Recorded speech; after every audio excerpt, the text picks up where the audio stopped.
Have you ever wondered why it's so hard to say goodbye? Well, let's talk about it. My name is Dr. Leslie Davis, and I'm a relationship therapist. And today I want to talk about that uncomfortable feeling we experience when it's time to say goodbye. I want you to think about a toxic relationship you've encountered. How hard was it to say, this is the end? Sometimes we experience anxiety when it's time to walk away from something we know is not healthy for us, where we know this doesn't feel good, and maybe it'll feel better if I leave. And we go through all this questioning of, is this the right thing to do? Is it the right time? How do I do it? What do I do when I finally let go and I leave? It's scary sometimes to walk away not knowing what to expect on the other end. But why is that? Well, the first thing is when we're in relationship or connection with someone, we are regulated by that person and we also regulate them. So when we decide to let go of someone that's been in our life for a significant amount of time, we often feel this loss of energy that pulls on us because our bodies are regulated by the people in our lives. Our bodies are regulated by the most intimate connections we have. So when we lose a connection, we don't know how to feel. We don't know how to operate in a new space where we don't have that partner to help us feel better, or even operating out of a place where we feel bad all the time, but we know how to navigate that. Another reason why we struggle to let go is because the relationships that we're in provide us identity. And when we let go of that individual, sometimes that can feel like we're letting go of a piece of ourselves and we don't know who we are anymore. This can show up sometimes even in workspaces where our identity is tied to our job title or it's tied to the company we work for. And when we decide to walk away from a toxic work environment, we don't know who to be.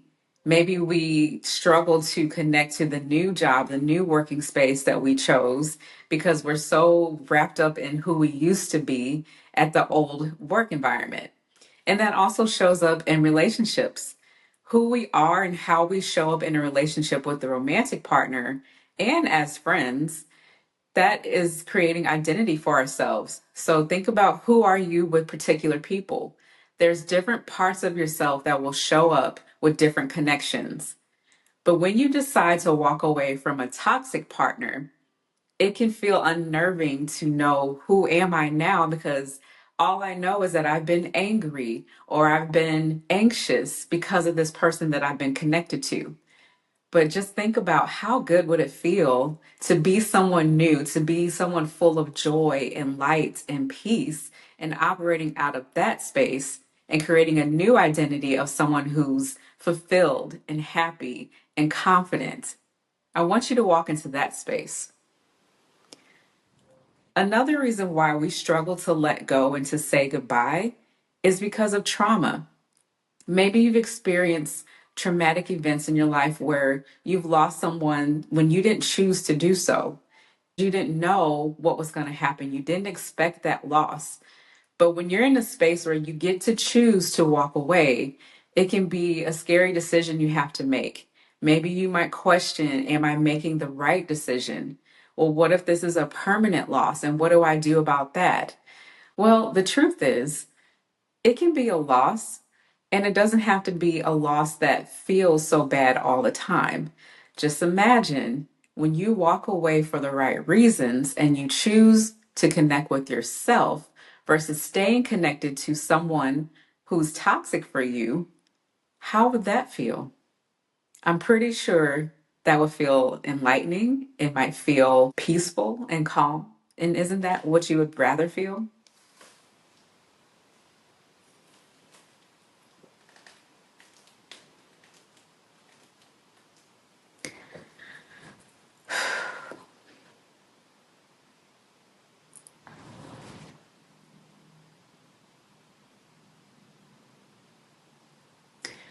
Sometimes it's hard to walk away and say goodbye to something that's toxic for us because the person that is so toxic, maybe they're a gaslighter and maybe they will make you question, well, why would you leave me? I'm not the problem, it's you. Have you ever been told that? Well, let me tell you something. It's not you, it's them. And I know that's hard to accept sometimes because we might even question, well, who was I to stay in this environment and stay connected to someone that was bad for me when I know better? Maybe you question your values. Maybe you question your decision making. But if you were in a toxic environment and connected to a toxic partner, it's likely that you were manipulated. It's likely that you were abused mentally, emotionally, sometimes verbally. And when you're stuck in that cycle of abuse, it's hard to recognize where's the truth because the person who is so toxic wants you to feel that way. They want you to feel confused. They want you to feel so weak where you won't leave them.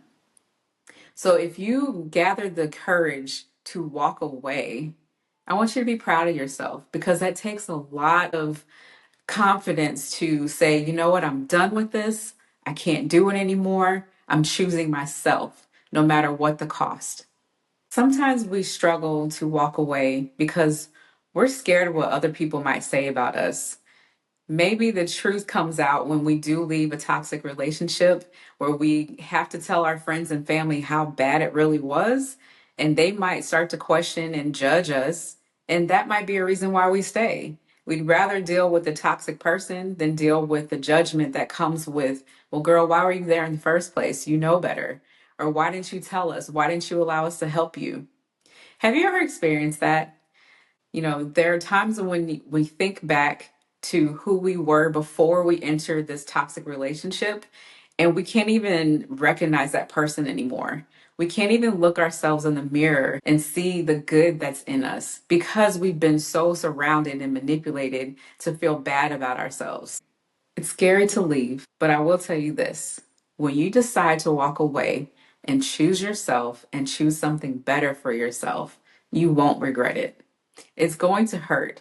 And there might be times when you want to go back because you're anxious and you fear being alone. And maybe you fear that you won't meet somebody new. But I will tell you this, we are built for connection. And so I guarantee you there will be another connection coming. It's just a matter of time. But while you're waiting for a new partner or a new friend or just a new connection in general, I want you to consider this. Who do you want to be the next time around? Who do you want to connect to that reflects who you really are? Take some time to evaluate yourself, evaluate what you want, evaluate what matters to you. So the next time you decide to enter a relationship, you're ready for that.